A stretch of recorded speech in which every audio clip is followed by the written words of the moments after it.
Hello, it's a new year. Welcome to 2025 and welcome to another video. And I'm going to tell you a story. I thought about this year and how to start this year and what kind of contents am I going to put out.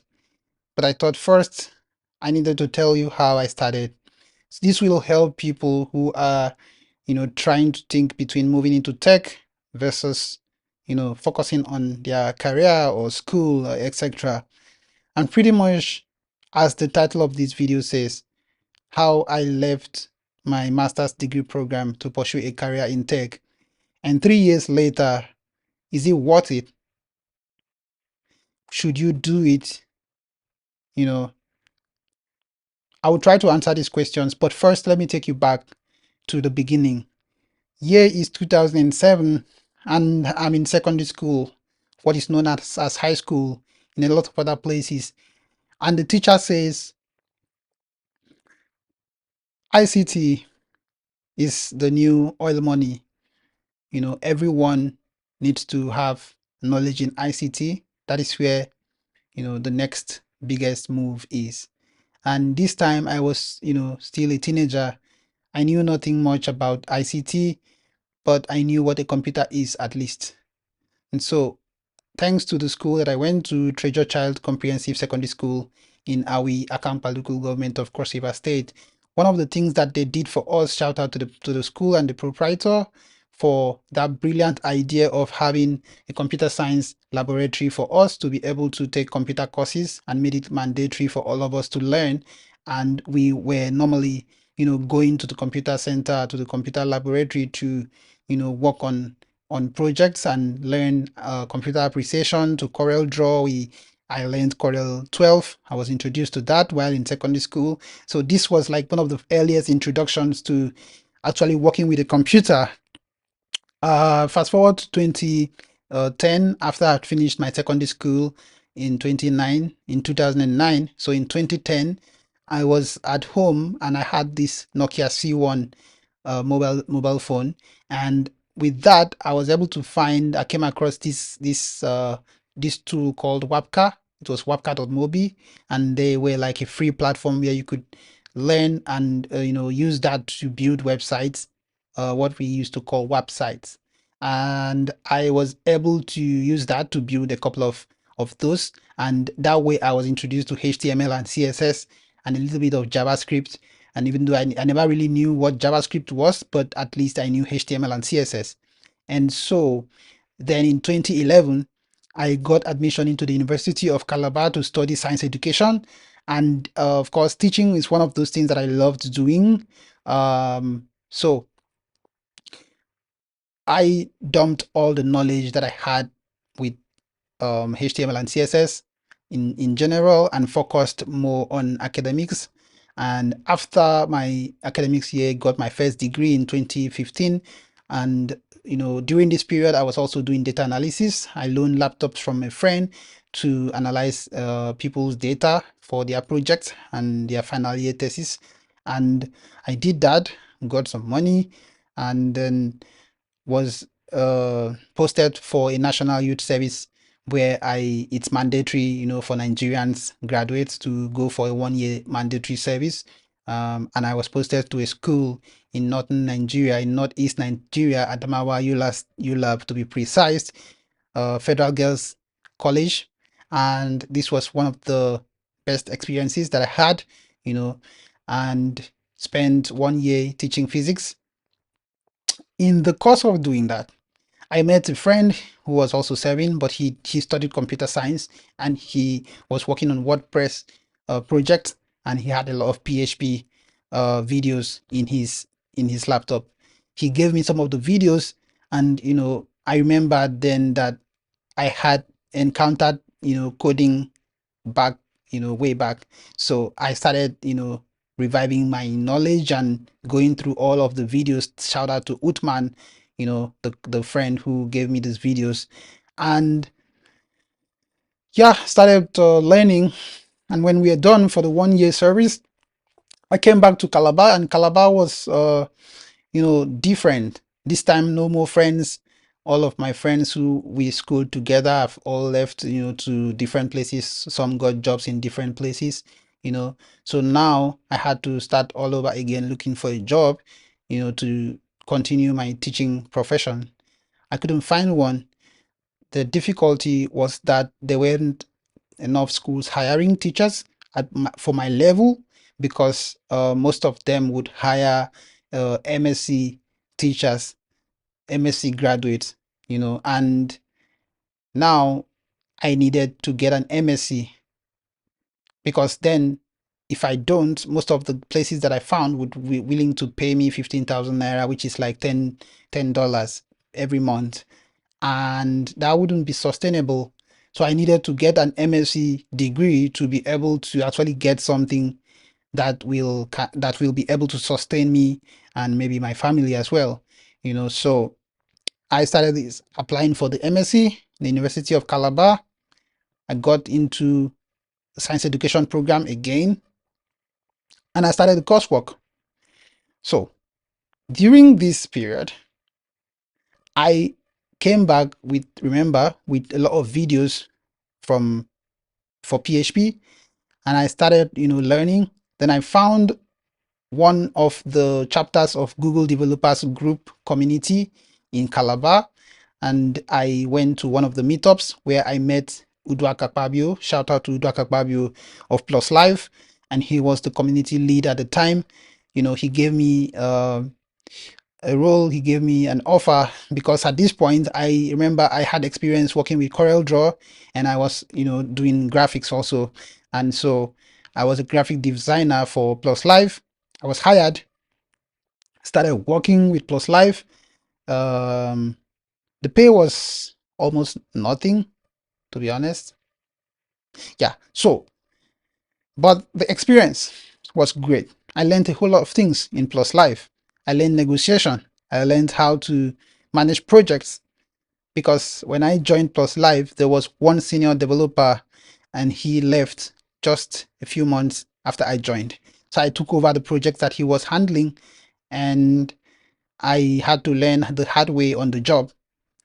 But I was able to do everything from back end to front end to QA, to UI UX. I did wireframings, etc., to even learn how to host projects as well and deployments, so this broadened my knowledge. And in 2019 we hosted DevFest South South, which is unarguably the biggest DevFest that has ever one of the biggest DevFest in Nigeria that's ever held. And this was an amazing event because I was also the co-organizer of this event. And from then on, during this period, in fact, while we were still in Plus Live, I was still in Plus Live. I had an opportunity to represent the company in an event in Southside Innovation Hub in Benin, where startups from Southside were invited to come to pitch their ideas to investors and the CBN, etc. And as a side to this event, we would be competing in a hackathon. A hackathon is an event where you write code, and different groups of people would be given tasks and you write codes, and then after that you would be graded based on the project that you have completed. If you actually finished it, they would judge the projects, and then they would declare a winner. And so going into this project, we were a team of 4 from Cross River State, and here I met for the first time a good friend of mine, good friends of mine, Goswill Okokon, Cyril Uket, and Smith Nkeruwem. Shout out to these guys. We went on to do a lot of things thereafter, and I and Goswill own a business, also a tech-driven startup in Abuja, Nigeria, and it's called Our Heaven. Check it out if you are in Nigeria, if you are in anywhere in Abuja. And yeah, we did this competition. One of the things that we did was that we built a car tracking system where it will track a stolen vehicle and report it to the police. And that was amazing. We won the first prize, and we were given the cash money. We were supposed to use this to push the development of the project. Obviously, we did the prototype as well after that, but we didn't get any money to then push it to the market and build a production ready version of it. But it was a beautiful idea, and from there on, I joined 525 Systems. Shout out to 525 Systems, Mr. Elisha Agbama, one of the best guys around, entrepreneur that I've met. And I worked with 525 Systems, did a lot of things. In 525 System, I had the experience of exploring a whole lot of domain, that I never thought that I could. I took up a lot of challenges, worked on so many projects.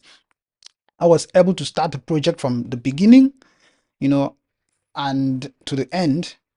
I experienced a lot of things that helped me build my, portfolio.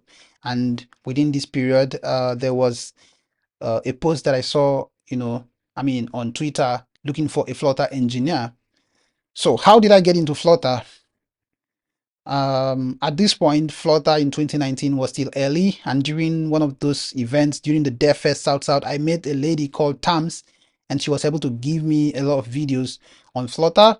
Shout out to Tams.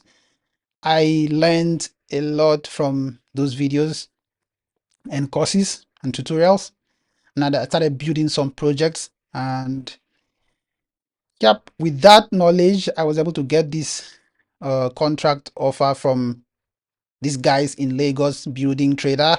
Trader was a personal shopper platform that is a mobile app for personal shopping, and I was able to build one of like this project. And on my way back, the other friend of mine who we went also to the competition with, Cyril Luket, shout out to Cyril, he messaged me that, hey, there is an opening in the company where he's working in Germany, and they are looking for a Flutter engineer, and it's a remote role.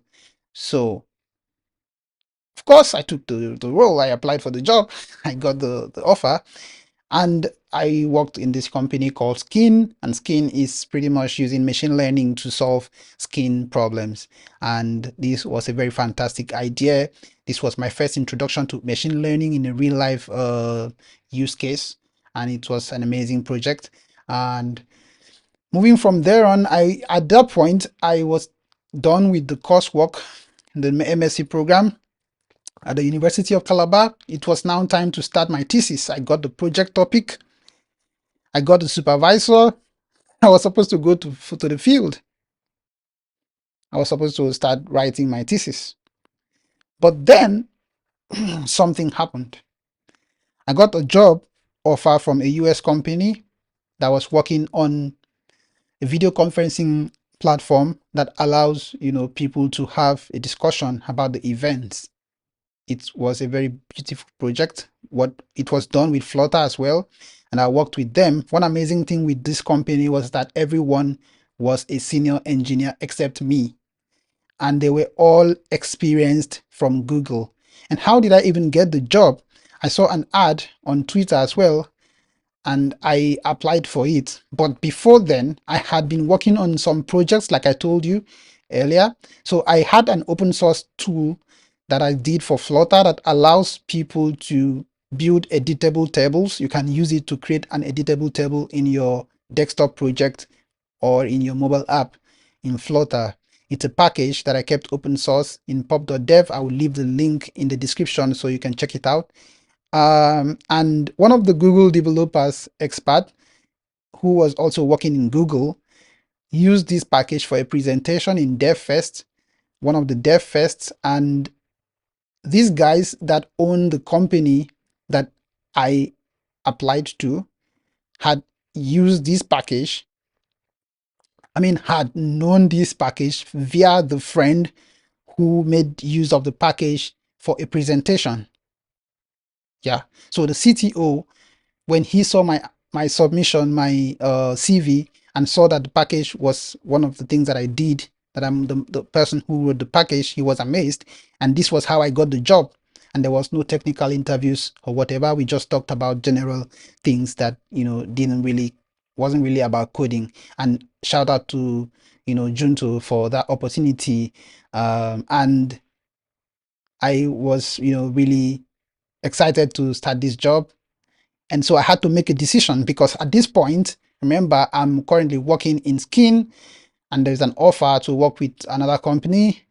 And I am still doing my master's degree program. And so I had to leave one thing behind to take up the other full time. And why did I do the master's degree program? Initially, it was because I wanted to increase my opportunity to find a job, but also I didn't know what would happen with the tech career because, of course, I never knew if it would be good at the end of the day or if it would not be successful. So, but now with the opportunities in hand, I had to let go of the academics pursuit. And so I'm going to talk about a lesson here before I go further. And so Flutter started very early in 2019, going live to production, and I jumped on it. And this is very important because in a few 2 years, the companies that were hiring were looking for people that had 2 years of experience in Flutter. And I already had that 2 years because I started early.